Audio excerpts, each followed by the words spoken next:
بسم اللہ الرحمن الرحیم۔ ابو داؤد کی حدیث ہے، رسول اللہ صلی اللہ علیہ وسلم نے فرمایا 5 نمازیں اللہ تعالیٰ نے فرض فرمائی ہیں۔ جس شخص نے اچھی طرح وضو کیا، نماز کو اپنے وقت پر ادا کی، رکوع اچھی طرح کیا اور پورے دھیان کے ساتھ نماز پڑھی تو اس کے لیے اللہ کا وعدہ ہے کہ اللہ تعالیٰ اس کی مغفرت فرمائیں گے۔ اور جن لوگوں نے اس طریقے پر نماز نہیں پڑھی تو اس کے لیے اللہ کا کوئی وعدہ نہیں، چاہے اس کی مغفرت فرمائیں گے اور چاہیں گے تو اس کو عذاب دیں گے۔ لہذا یہ بھی ذہن میں رہے کہ صرف نماز کا پڑھ لینا کافی نہیں ہے، بلکہ نماز پورے احکام و آداب کے ساتھ پڑھنا ضروری ہے۔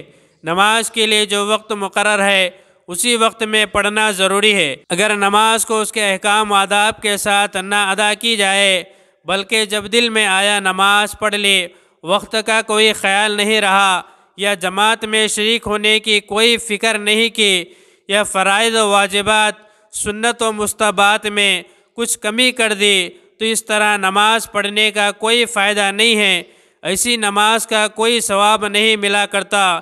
اسی لیے کہا جاتا ہے کہ کسی جاننے والے سے نماز کا مکمل طریقہ سیکھیں۔ ہمارے چینل میں بھی مکمل نماز کے نام سے پلے لسٹ موجود ہے، جس کے ذریعے ہم نماز کا مکمل طریقہ سیکھ سکتے ہیں۔ میں ویڈیو کے آخر میں لگا دوں گا تاکہ نماز کے سارے ارکان صحیح طریقے پر ادا ہوں اور ہماری نمازوں پر ہمیں زیادہ سے زیادہ ثواب ملے۔ بخاری شریف کی حدیث ہے، ایک مرتبہ عبداللہ بن مسعود رضی اللہ تعالیٰ عنہ نے حضور صلی اللہ علیہ وسلم سے پوچھا کہ کون سا عمل اللہ تعالیٰ کو سب سے زیادہ پسندیدہ ہے؟